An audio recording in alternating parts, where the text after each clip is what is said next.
sound? No? Hello?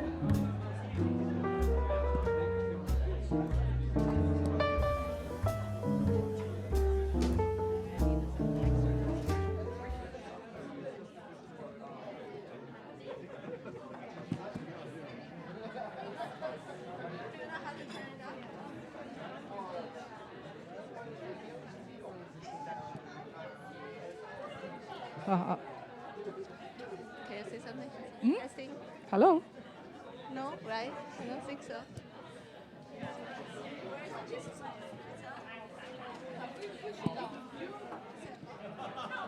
Hello? Yeah? Okay. Yeah. Okay. Okay, we're starting soon.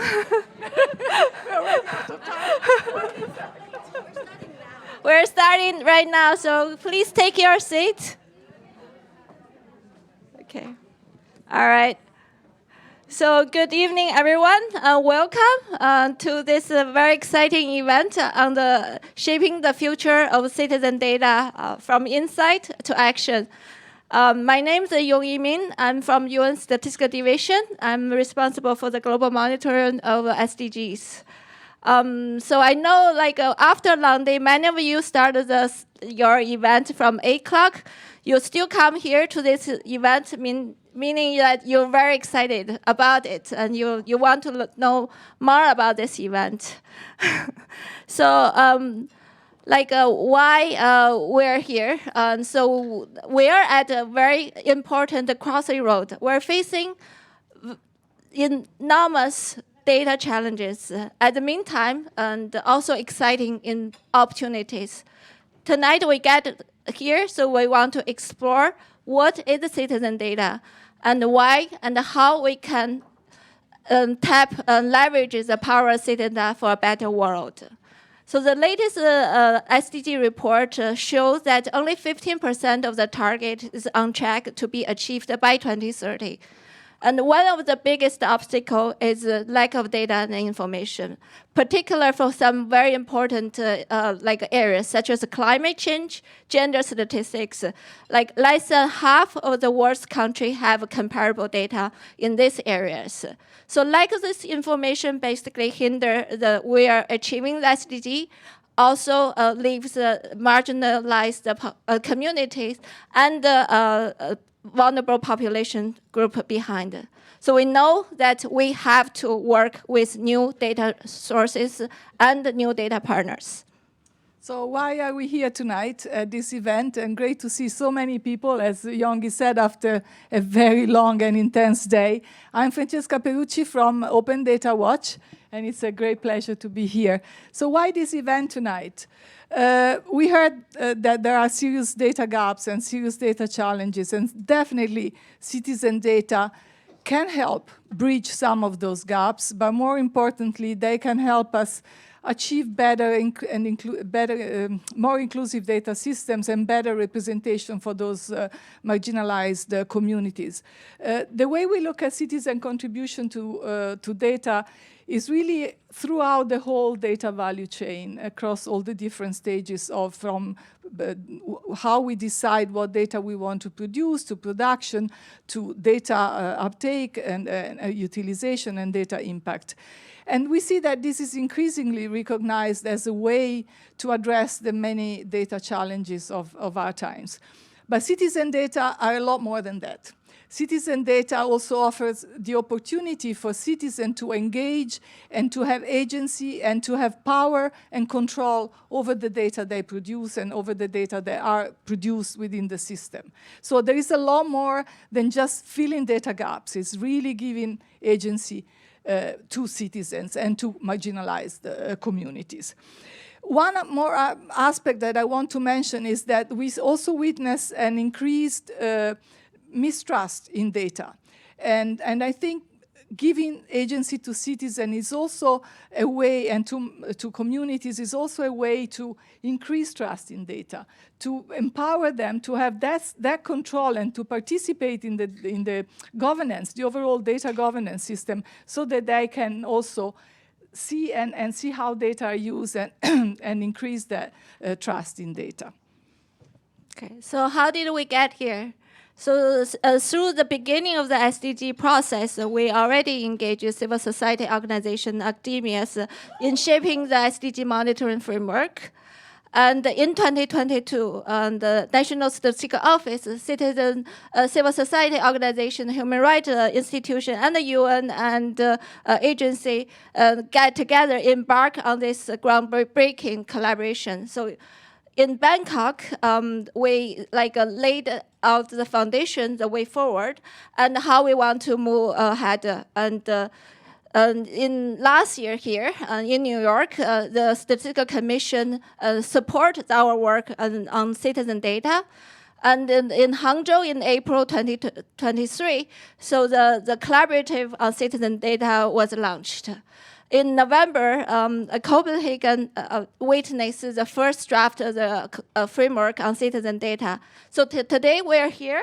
We want to hear from the National Statistical Office and the civil society organization about your experience. We also want to hear your feedback on how we can bring the Copenhagen framework to life. So who are we? We came together in Denmark last year, and we formulated the first draft of the Copenhagen framework. We are a collaborative. It's a very diverse group of stakeholders, and I must say, those of us who are in Copenhagen must agree with me that it was a fascinating process. It was amazing to see people coming from very different communities with very different mindsets coming together and trying to really work on the same goal, really making the citizen data work for everybody and really giving more power, more agency to those communities that are normally invisible in traditional data sources.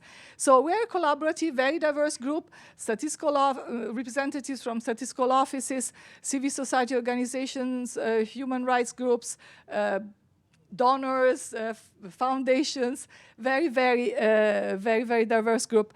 And we also have a steering committee, which is a smaller group, still very large group, but smaller group of those who are committed to really do the work. And we are very much looking forward also to welcoming new members. So those of you who are interested, although I see a lot of you are already members of the collaborative. Yeah, so what's happening around the world in this important area? So we know there's a good example of how citizen data make an impact. So in India, so data from the vulnerable, marginalized community and expose the lack of access to social protections.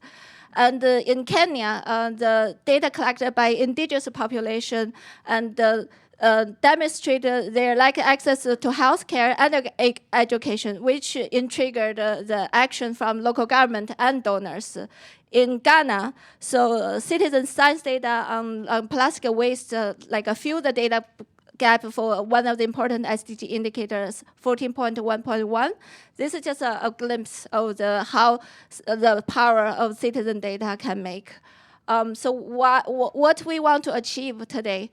So this important agenda will be discussed on Thursday morning at the Statistical Commission under Agenda 4C. So here we want to basically tell you about our work and the direction we want to go. Yes, and I think we also expect the collaborative and the discussion today and in all the other opportunities that we'll have over the next few months to get a better understanding of what citizen data are. We do not think, the framework is a complete and final type of products, and we really want to get a better understanding of what the communities are experiencing already in countries, and so that the framework can really reflect what is happening and can really serve the purpose of making those data more effective and making the best use of the data that are already produced. So I very much look forward to the discussion. I think we don't have a lot of time, and we keep getting the signals from Heather that we're out of time.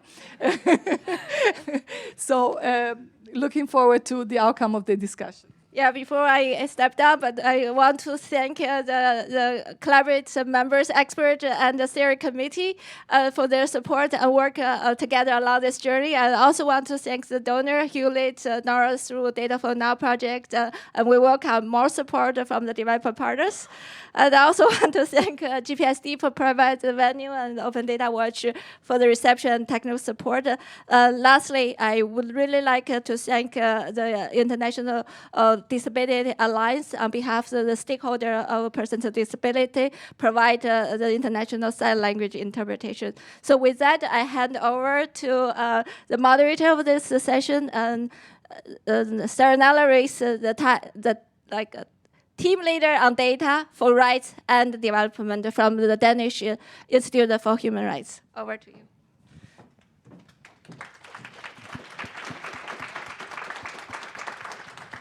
Thank you so much for this great opening. Hello and good evening to everyone. You can already see that by this very dynamic start, we are not here to have a boring event. We hope to entertain you also during this time. But most importantly, we are here to try to move forward together, to galvanize support, understanding, and discuss and different points of views into this conversation to advance on what we are calling citizen data and what we believe is the hope for the leave no one behind in statistics. We are very excited to see that we have more people than rooms, than chairs in the room. I am coming from the Danish Institute for Human Rights, not hemorrhoids, it's very easily confused, although we have the healthy statisticians here to deal with that part. But the journey of human rights into this room in an event of the UN Statistical Commission, which I think is one of the first times, if not the first time, that we have a human rights institution in this space, is precisely for bringing that attention of what we hear you have been discussing these days as well on can we move forward with not leaving anyone behind in the 2030 agenda? Is there still hope? And where do we decide that we stop or move on? And here we are trying to bring a different alternative to the table, which we believe is of interest to everyone here, everyone who is working to provide better data on everyone, and especially on those who have been invisible and marginalized until now in statistics. So working together, we can really get there. And now I know you have all done your homework and read the Copenhagen Framework as the most exciting piece of article of this last month. But just to make sure we are on the same page, we will have now Howie Chen from the UN Statistics Division doing a presentation of what is in the framework and starting a little bit of the discussion with that. So Howie, you have the floor.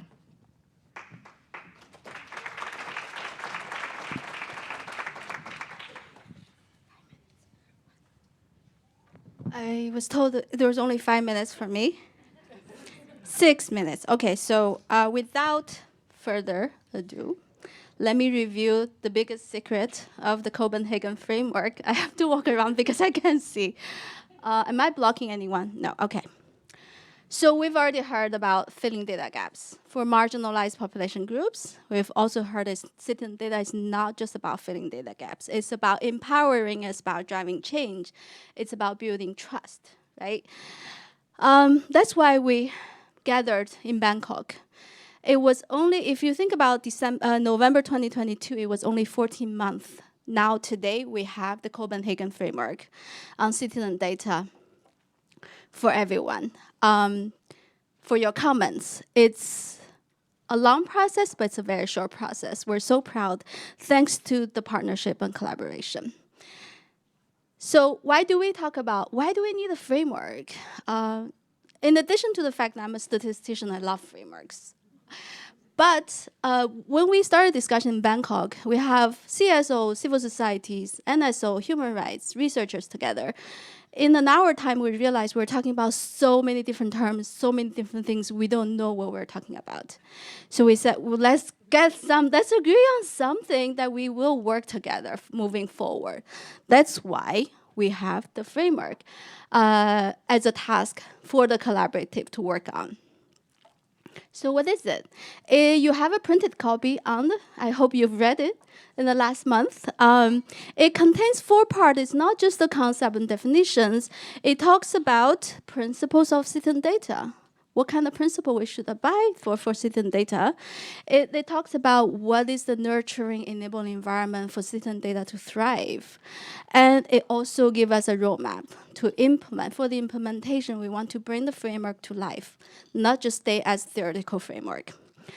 So how do we define citizen data? Remember, it's to guide our work, to have common understanding what citizen data is. And we put a lot of emphasis on the participation of citizens. On the document, box 1 is that box. We highlighted 3 defining characteristics. One is citizen participation, and we call it sufficient participation, not just being part of it, but more than that. And also, as Francesca said, about defining the objective of data collection, about being part of data collection, also having the ownership of the data, and then also have a say on how data are being used and being disseminated.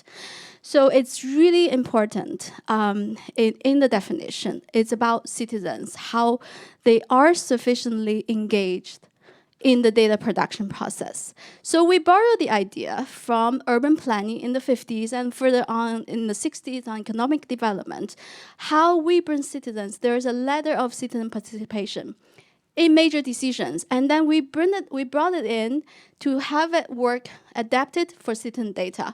So we have these 5 ladders, stages or levels of citizen participation, and we say 3 of them are not sufficient, only 2 of them are sufficient.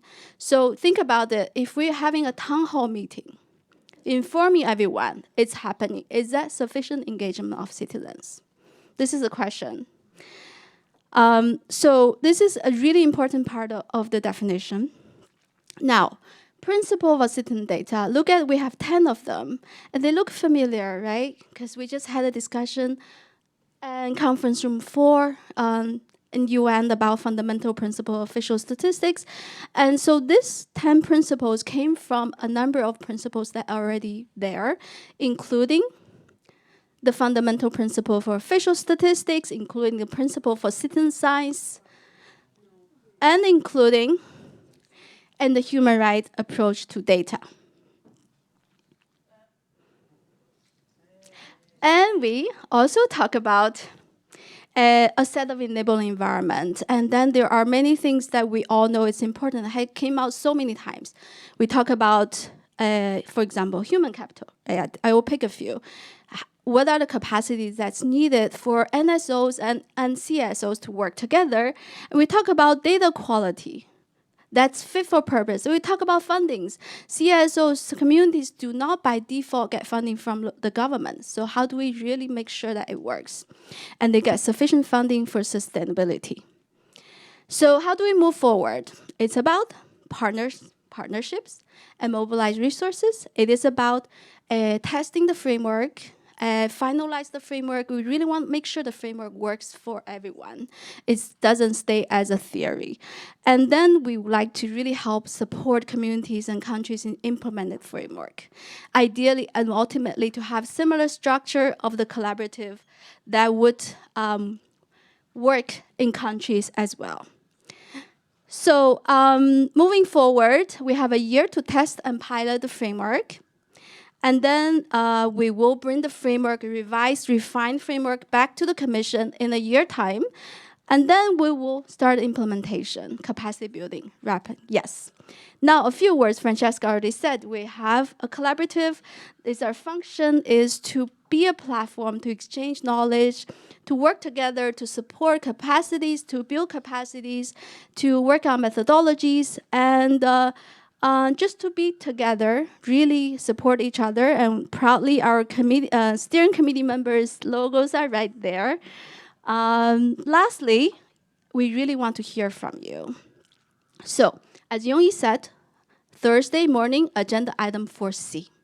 And please provide input. Second point, we have already uploaded the conceptual framework for global consultation, so there's a place for you to provide input. And if you are interested, enjoy the collaborative in receiving our newsletters and also to work with us to test and pilot the framework, email citizen.data@un.org. Thank you very much.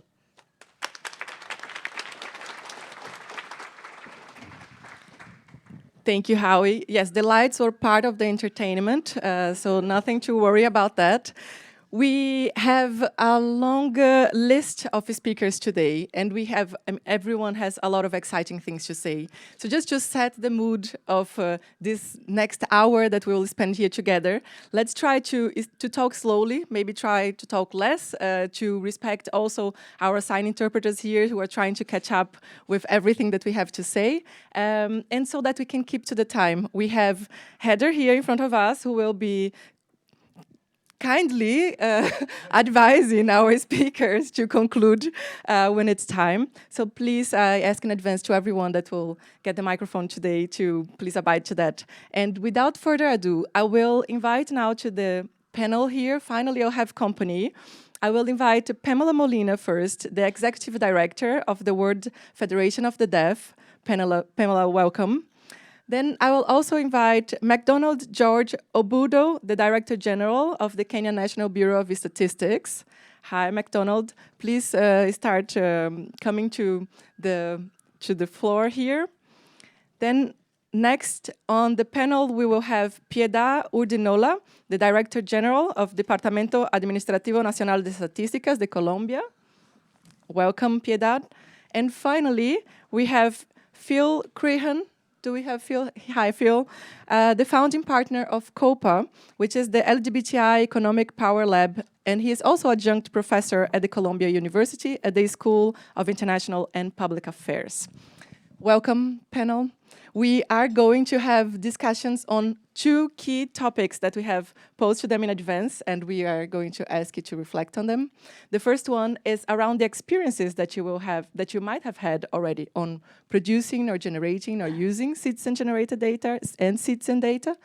And finally, two key points on what would be the very important things that we should do to operationalize this framework, to bring it into action. So I will start from my right with Pamela, and your contributions, please. Sorry.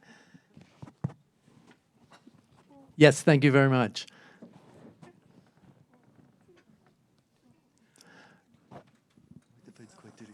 What was the first question again?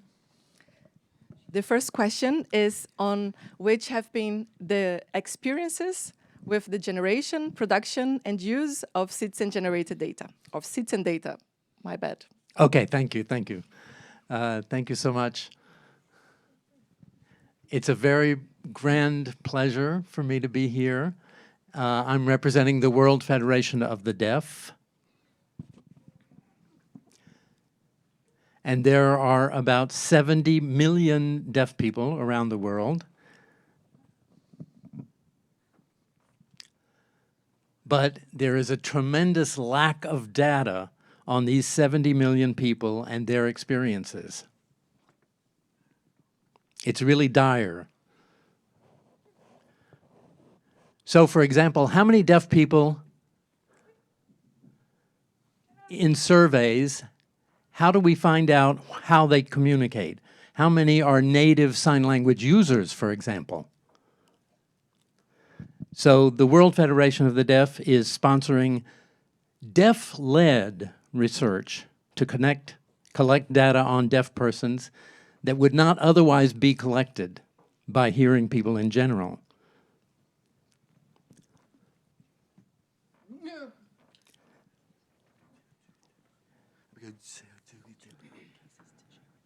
And I have two cases to share with you about this.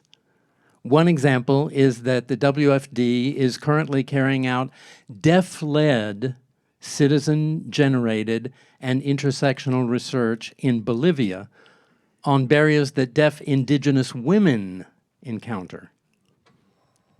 And the data we've collected are very powerful to figure out what the barriers are to these indigenous women. Among those that are the left behind the most, with an intersection of deafness, gender, and indigeneity. The results from 13 indigenous deaf women from different areas of Bolivia who were surveyed,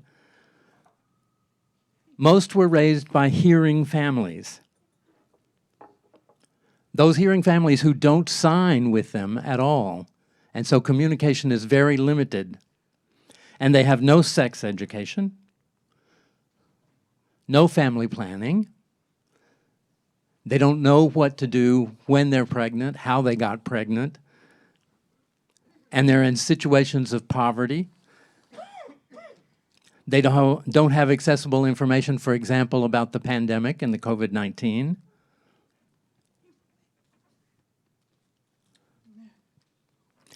And they're getting vaccinated with doses of COVID vaccine without informed consent because there's nobody that can communicate with them. There are no interpreters. There's no communication. And the stories are really outrageous and touching about their lack of information from their hearing families or from their friends. And the testimonials are horrible about the stories of gender-based violence, abuse from hearing family members and partners, lack of health information services, and they depend on their families to interpret for them, and interpret is using that term loosely, when they go to the hospital, because the families are not professional interpreters either. And they feel alone and isolated, depending on friends and family for information, which tends to be very rudimentary, limited communication with their hearing parents and family members, because the majority of the hearing families of deaf people do not ever learn sign language.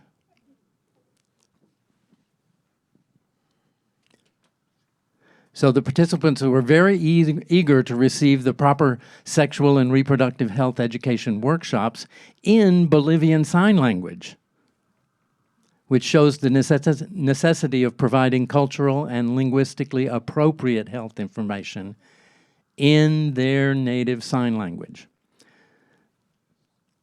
Now, the data findings in Nigeria indicated that deaf women and girls in Nigeria are at higher risk due to the stigma associated with deafness and their marginalization, gender bias, the socioeconomic situation, and the absence of opportunities to seek help and assistance in their national sign language.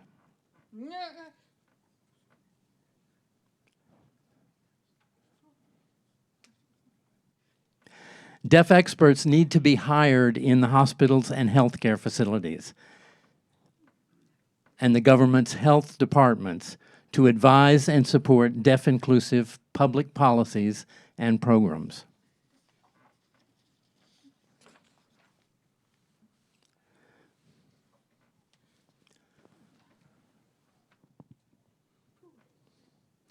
So the inclusion of minority languages, and by that I mean including national sign languages, in access to information in emergencies, is going to have to be mandated by legislation and by public policies.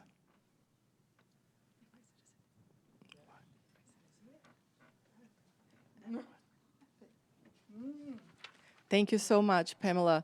It is a really powerful example of data being able to capture very specific needs that have been invisible, including within families. I will move on now to McDonald George, the Director General of Kenya National Bureau of Statistics.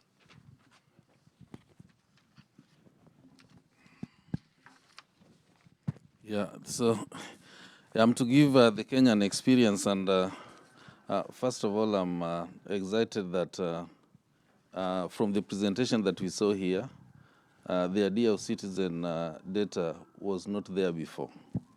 But a group of people sat together, coined it, came up with a framework, and the world is now able to pick up from there. That's just wonderful. The first thing is that in Kenya, much as we are still talking of refining the framework, we are already moving with it. We have worked together with civil society organizations, and this is courtesy of the GPSDD that was able to bring together a number of players, and then a lot of capacity building that has also been supported by Paris 21.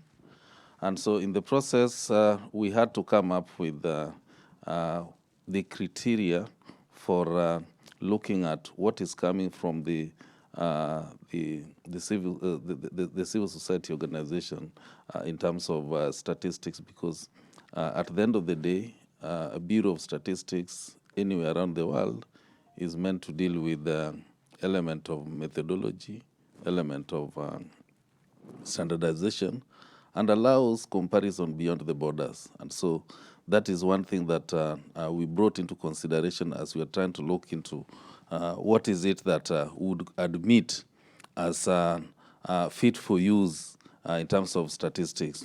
Luckily enough, in 2019, our Statistics Act was amended, and within it, there was a provision that allows the Bureau to look at other data sources, go through a process, and can admit or authenticate such as official statistics, for use as official statistics if it meets certain requirements. So those requirements, we worked on them and embedded them in the framework called the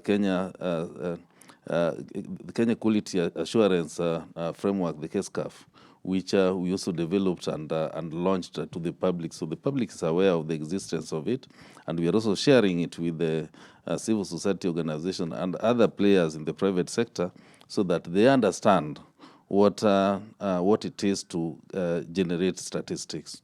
So rather than waiting until wrong statistics are developed, we sensitize various players in the field of statistics in the private sector that where the civil society organizations are part of, on what the basic requirements, so that it becomes easier to really consume what is coming from there. Now, the benefit of this is that we do not have so much resources in the government, and yet SDGs are demanding. You need to generate, you need to report on very many indicators. But this is not possible if you don't get other sources. And so thanks that we are able to get now the citizen data to report, because so far we have managed to report 8 indicators arising from this work. And you know, for a long time, Kenya was reporting around 128 indicators. And it took us quite a bit of time to progress that on that one. But when we started this work, within no time, we were able to report 8 of them. This is a real improvement. And the other benefit is that some of the indicators we are talking about, we are talking of surveys that would be taking like 5, 6, 7 years before they are conducted. In between, we have nothing new, and this is where some of such data sets will come into good use. And so that is our situation, which is very impactful when it comes to using the citizen-generated data. And so the way to go is really to do a lot of sensitization to all the players, bring them together, trying to get resources that will be able to support this area, and also deal with a lot of capacity building, both within the government and outside, so that what comes out of the process would be able to support the whole work. Thank you. Thank you very much, MacDonald. The Bureau has really been visionary in not only believing in this, but also creating the infrastructure in the country for this to happen. So it's a pleasure to have you here. I will move now to my next speaker. We will hear from Piedad Urdinola, the Director General of the NSO in Colombia. Thank you very much. So I don't want to repeat what we have heard this night, but it's really important to take into account that if we want to include everyone and have this mandate of not leaving anyone behind, and that means also all the populations that are living in very low density areas or that represent very particular groups, the way that we do or the way we collect information will never accomplish that. Because we have censuses and surveys and now administrative records, but they still are very good at collecting data for large groups of populations. So we need to be creative and we need to be innovative. And that's what this is doing for us. This citizen-created data or provided by citizens is really important in this matter. So we are seeing very good results in a few examples that we are pushing forward in Colombia. And the key factor here is engagement and trust. We also know that NSOs are having this issue of people not believing anymore in the information that we provide, or being just very hard to create this trust that we used to have in the past, or maybe we never had it, but we had the illusion that we had it. But now it's pretty clear, and after the pandemic, it's very much like that. Now we have a lot of information, we're providing even more and better data, but still it's really hard to have people trust. So this is a way not only to accomplish this objective of really fully accounting everyone, but also to create this statistical culture and getting this trust from people. Because in this way, we're being very honest and open and sharing the experience with the citizens, with the civil society, and it's really having good results for us. So, as I said, we have two examples. One is the advancement that we're having with LGBTQ groups in Colombia. We know that we need different surveys or non-traditional sampling surveys in order to collect data for these groups. And having data created from their own groups it will be the seed for our non-traditional sampling methods. And as well, what we're doing in collaboration with indigenous and ethnic groups in particular, we have several in Colombia. It's not that we are having just one, so we have many that are scattered around Colombia. So we have to work with each one of them, one by one. And it's a big effort that we have to do, but it's becoming contagious. So once one group learns about that they can work with us, then the others are learning and then they're coming to us. So it's been really a good experience for Colombia. Thank you, Piedad. It sounds like you are managing to create that statistical, that culture of statistics by the examples that you're setting there. Thank you very much for that.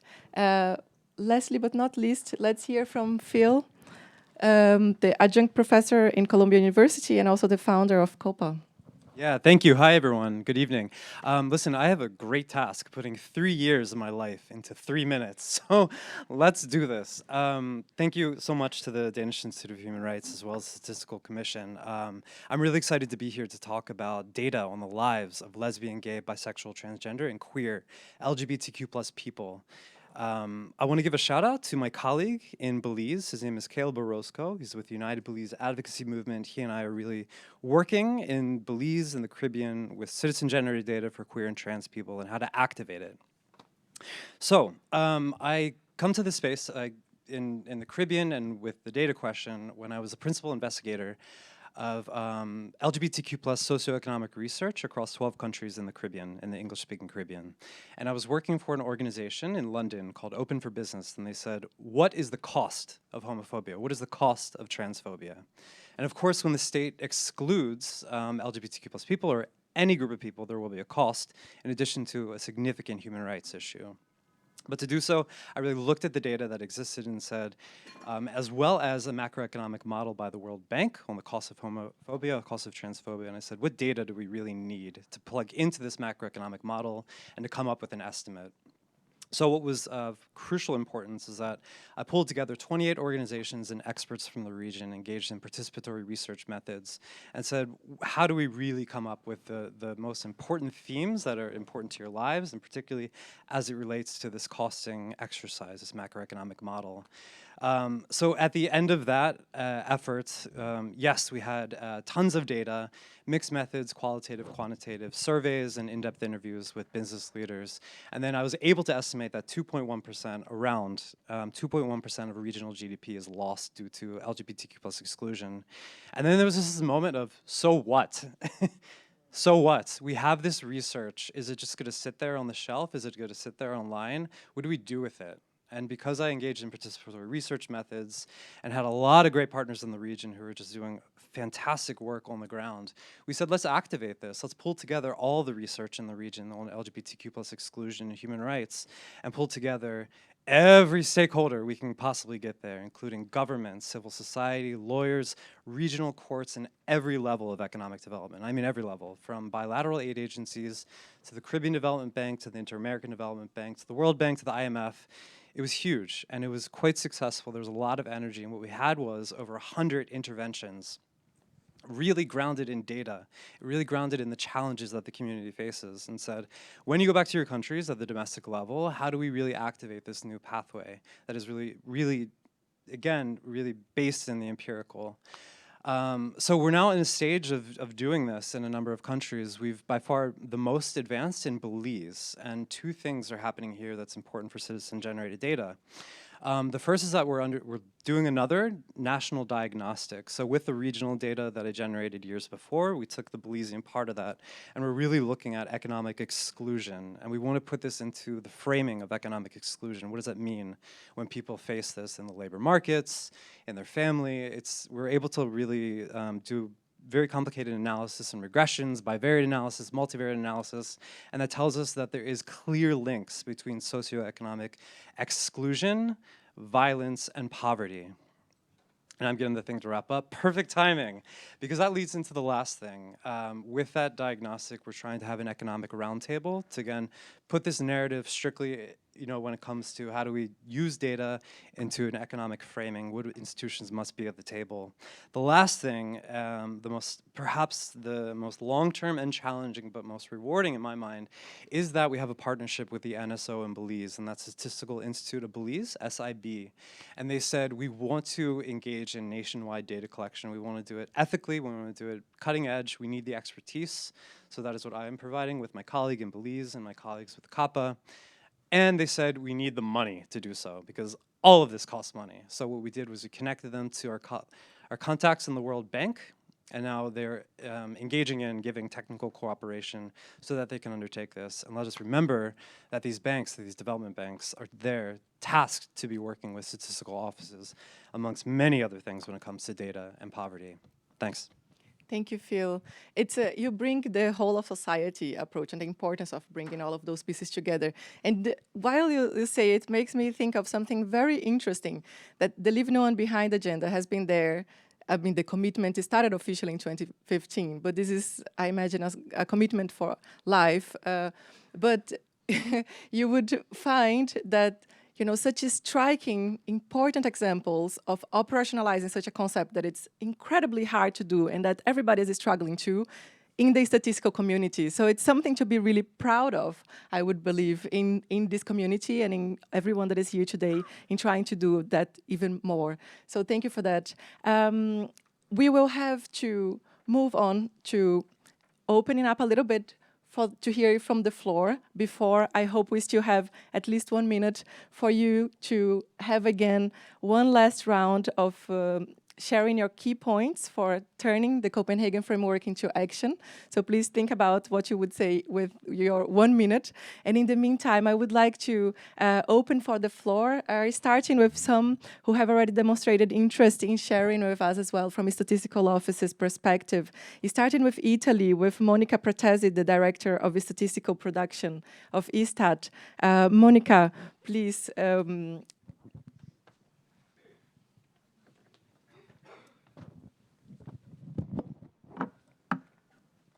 So, hello, proud to be here.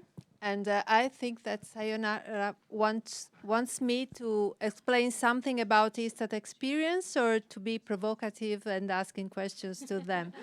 Because I have both. Whatever you can do in 2 minutes, you are welcome to.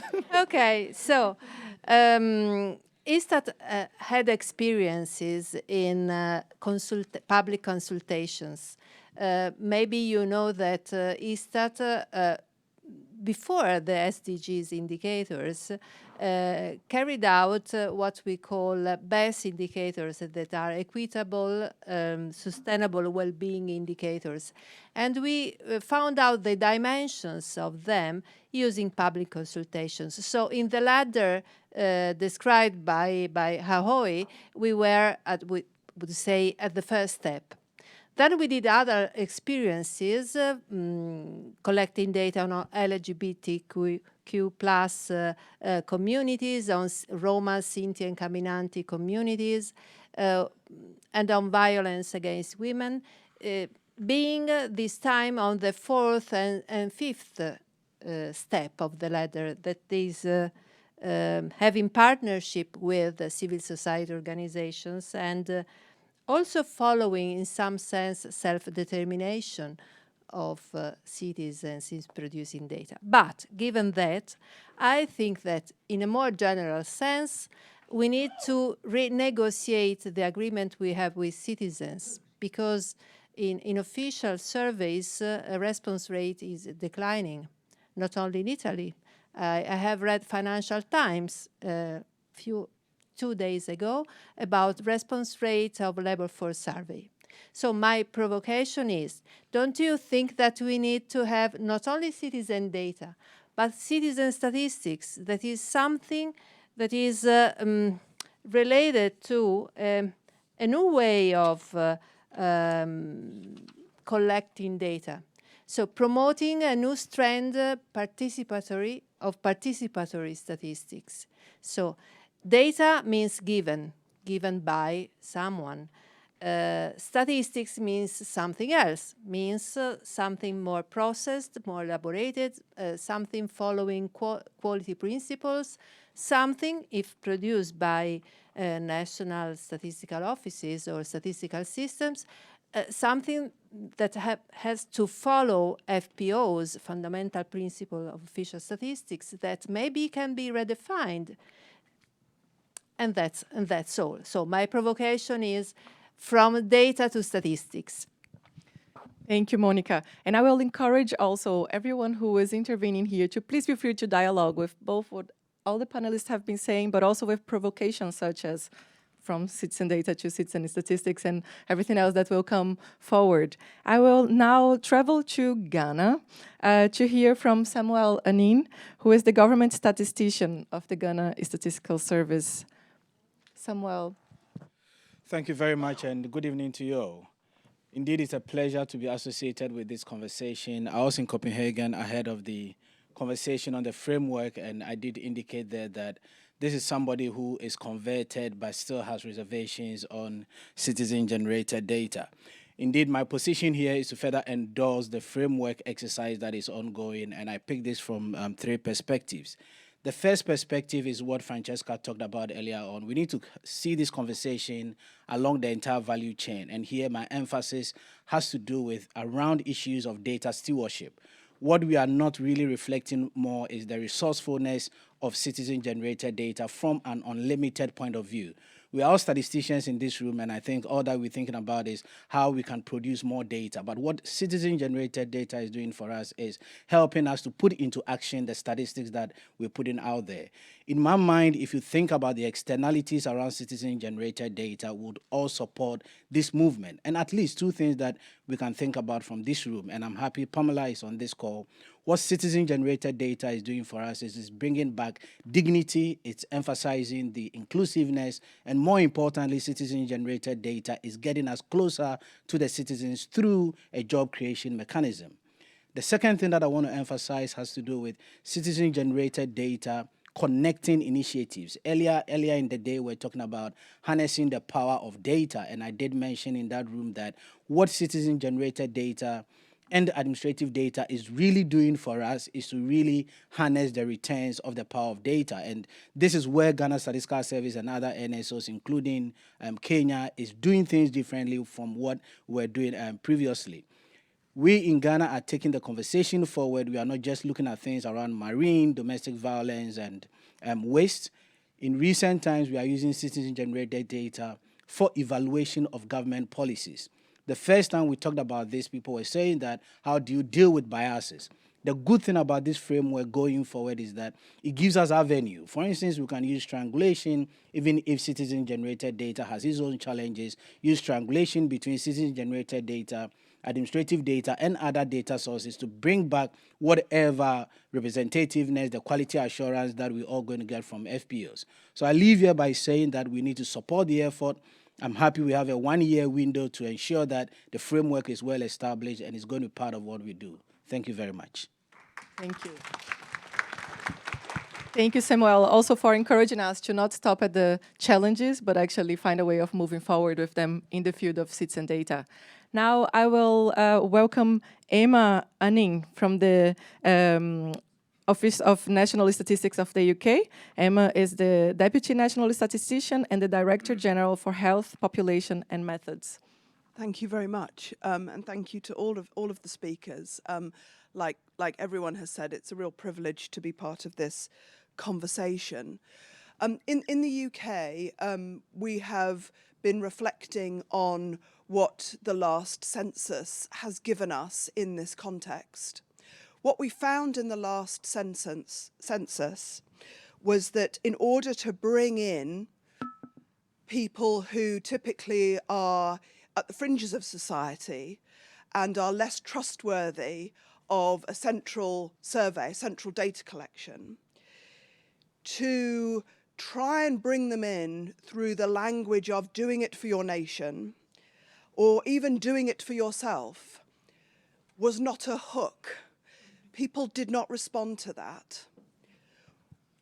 What brought people in to engage with the census was the message of representing your community for the benefit of your community. And part of that richness is enabling people to define themselves, to describe themselves. Often, when we in the UK are trying to use more and more administrative data to lessen the need for a decennial census, in our case, we are pooling data where it is usually the individual defined by somebody else. The power of this framework is empowering people to choose their own language. So in the UK, we are thinking about where does that ultimately take us? People define themselves all the time through social media, through the way they speak to one another. And if we can bring together the way in which people choose to, the language they choose to use, and the trust that they place in the language they use for one another, we can supplement administrative data, we can validate administrative data, we can provide that as a leverage to engage more citizens in surveys. So I think the future is, as others have said, this blend of surveys and administrative data, but very much leveraging that passion, that empowerment that often people who aren't counted wish to describe and define themselves in their own way and play that back to them to show the value of their community for their community. Thank you. Thank you, Emma, and you really dialogue with, I think, what Piedad mentioned as well, and this, using this to leverage engagement of citizens in other statistical processes, so really part of that is statistical culture, that I really like the term. Now, perhaps we can have one or two more contributions from the floor. Would anyone be up to sharing some insights or posing a question to one of the panelists? I see so many hands that I'm confused. That is the silence. There, please.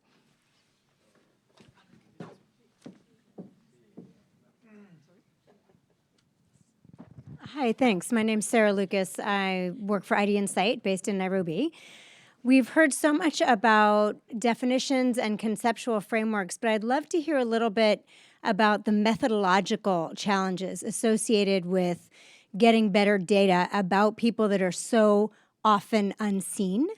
So whether it's, or if it's about issues that are really hard to talk about, like domestic violence, for example, or if you're affiliated with an identity that is criminalized, how do you identify those people? So I'd love to hear from any of you really about some of the methodological innovations that you're using that allow you to find and see people in new ways. Thank you. Any other hands from the floor? If not, then we will come back to the panel to hear your insights, both on the interventions that you heard from the floor, but also on that one question of the main points that we should be taking into consideration to make this turn into action. A lot of it has also been mentioned as well. But now we will have 1 minute and we'll really have to be strict with that. And we'll start perhaps with Pamela.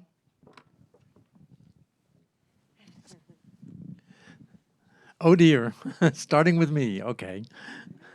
1 minute, that's a challenge, okay. Let's see, what do I want to say? As you said,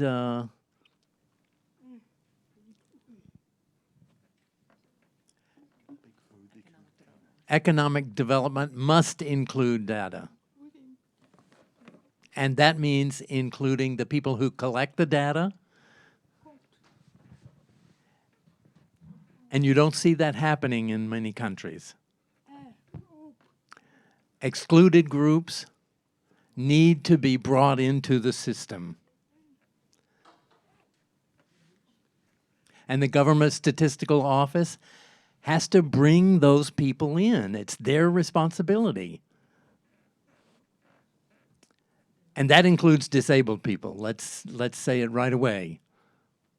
They've got to be included. And their national associations and local associations have to be included.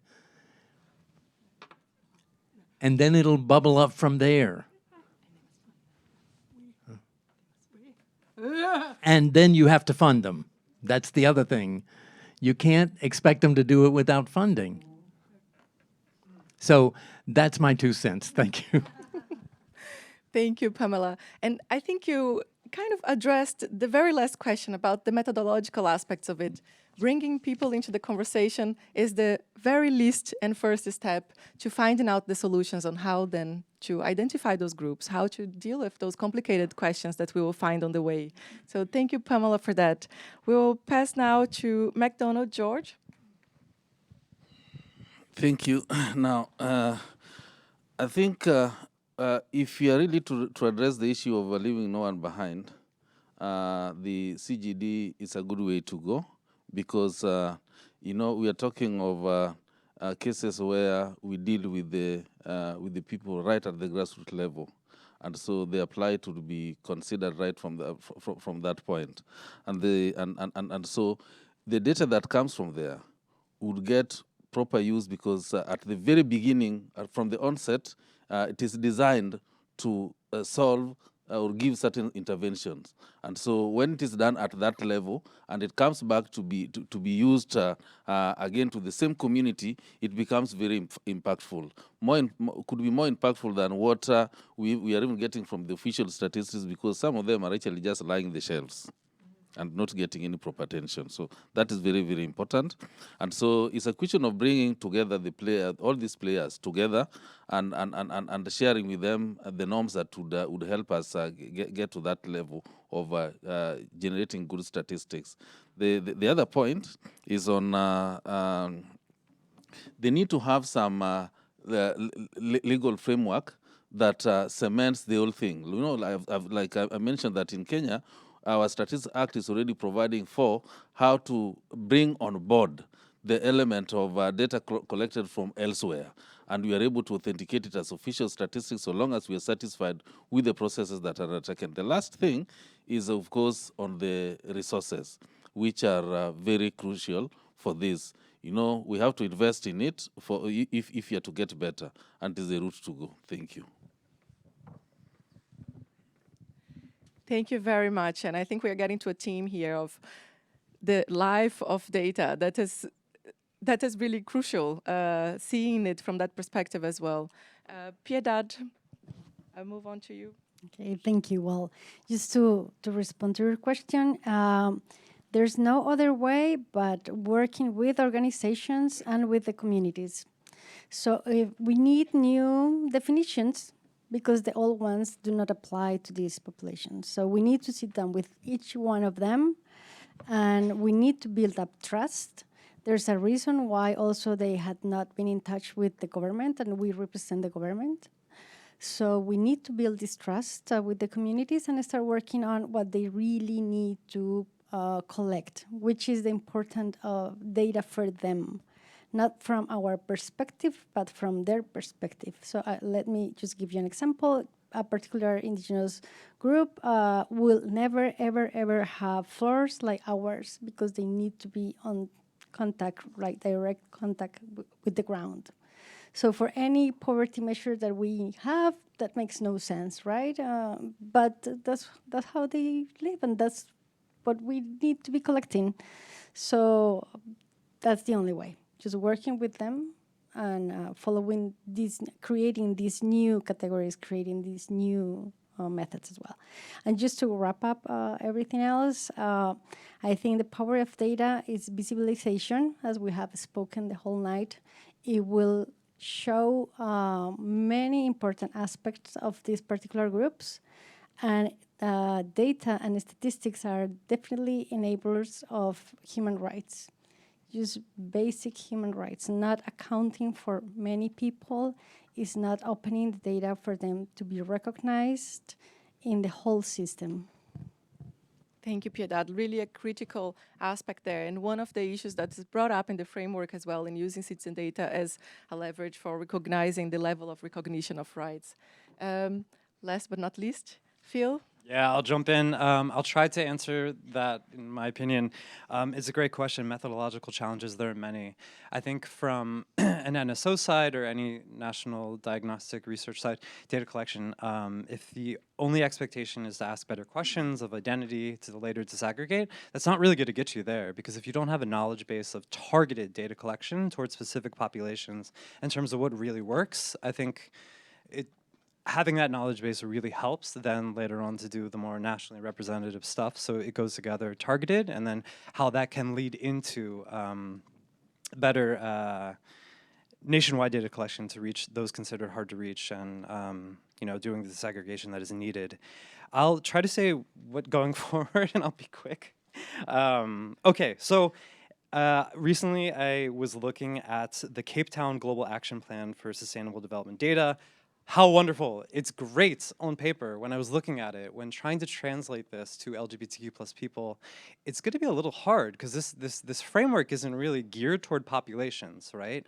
So really what we want, I mean, even if you look at one of the themes in it, it's like, be more inclusive in data. And it's like, that's great, but how do we specifically do that? So as an aspiration, I'm going to be guided by that. But I think this is where the citizen-generated data comes into. That is how we translate what is happening at the national level into these larger international data plans, right? And there's such a good, in this typology of the citizen-generated data, I'm going to read it. It's civic action to jointly initiated collaboration. So right now we have the civic action of LGBTQ plus data collection by the community. We're trying to work with the NSO, which is the Statistical Institute of Belize, to have that joint collaboration. That's one thing. We really want to use this framework and when it comes to creating a best practice in Belize that we can hopefully share with the network. Another thing is, and what I'm hearing is, I see colleagues from Dane, Mexico and Nehi, the NSO in Nepal, one in Belize. this is becoming much more. LGBTQ plus data collection is becoming something that can't be denied from an NSO level, but what we don't see is a community of practice, some way to share in these best practices amongst folks like you, the community. And so with CAPA, what we're really trying to do right now is create a network where we can share in those best practices, really with in mind, how do we go from citizen-generated to the official data collection that's needed. Thank you very much. Thank you, Phil. I would like to thank all of our panelists and also everyone who intervened during this segment of the event. It has been extremely insightful to hear from both sides here. We have been under extreme time pressure, letting you into a secret of the organizers that we will be kicked out by 7:30. That's why it has been a little bit stressful with the timekeeping. We apologize for that, and we really appreciate that everyone has contributed in playing into this game. We are not done yet, but just so that we have that minute to breathe before we have one question that will be put on the panel there for us to contribute to. Oh, it's already there, and we see already some answers. I have been doing the homework. We have been so distracted here. But it's great. I cannot read from here, but you have been having access to the response there, and it's really trying to look at the key ingredients of this work to move forward. I don't know if someone who can read want to say a few words about that, but otherwise you have that on the screen.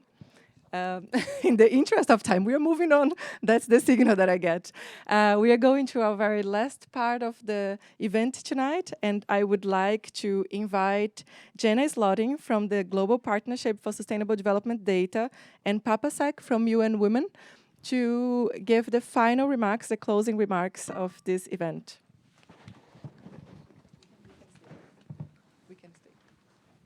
We have a double act. I know, right? Over to you. No, thank you very much for this riveting conversation. And apologies that I was late. I was in a previous meeting, but very much talking about the same issues that we are talking about here. So, and I think I was able to also catch a lot of the conversation. So, really glad to be here with you, and looking forward to this, to this closing act. Yeah.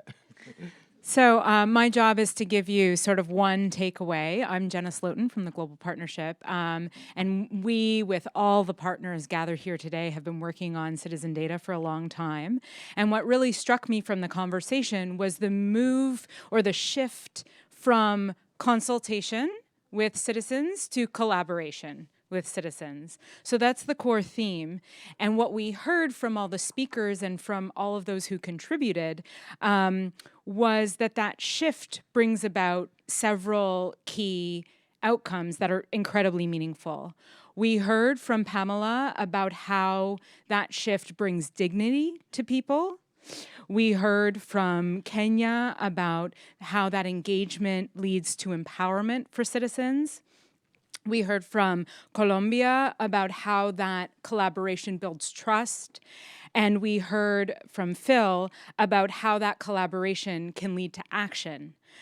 So it's been incredibly exciting to hear about this and to hear about how the framework and the collaborative is creating an opportunity to move forward in a really clear and action-oriented and concrete way in the statistical community.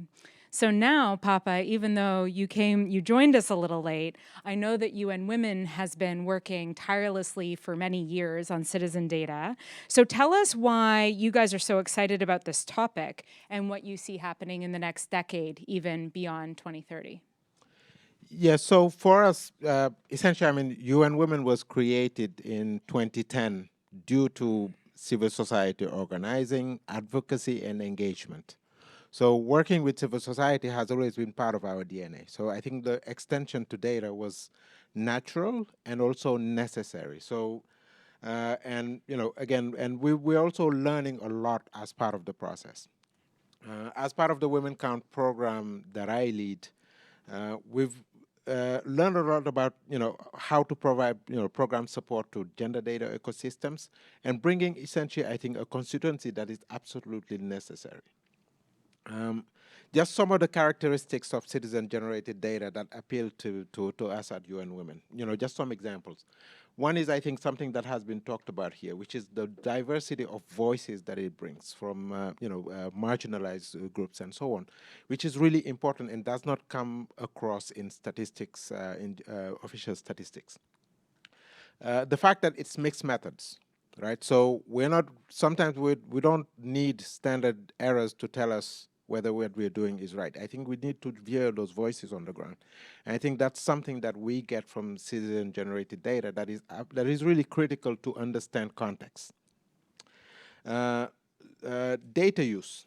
Civil society organizations are service providers in themselves, right? So in some cases, actually, there are places where the government is actually inexistent, right? It is civil society organizations that provide the support, that provide the services.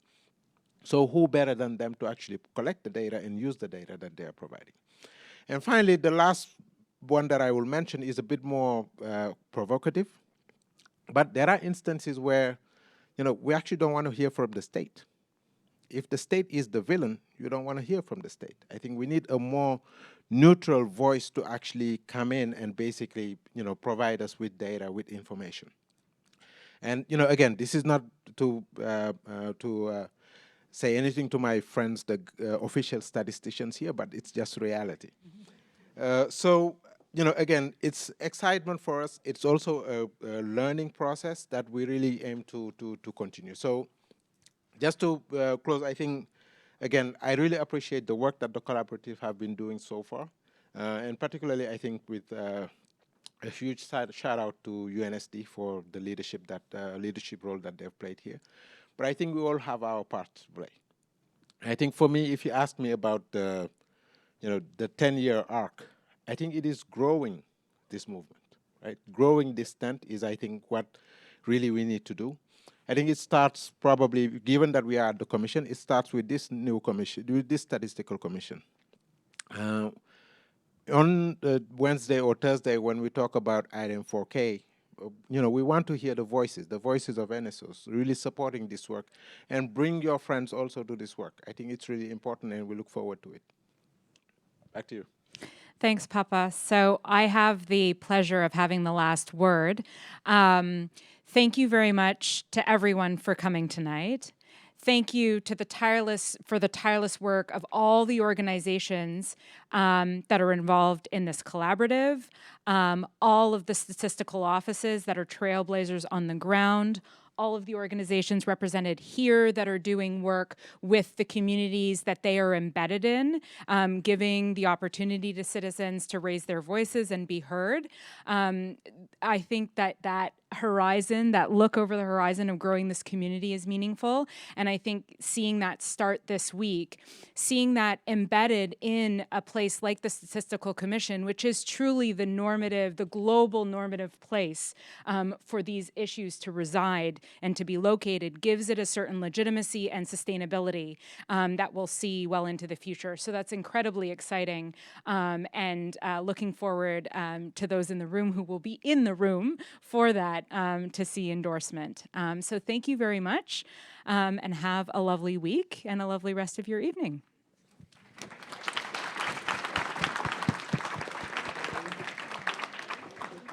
I hear you got in.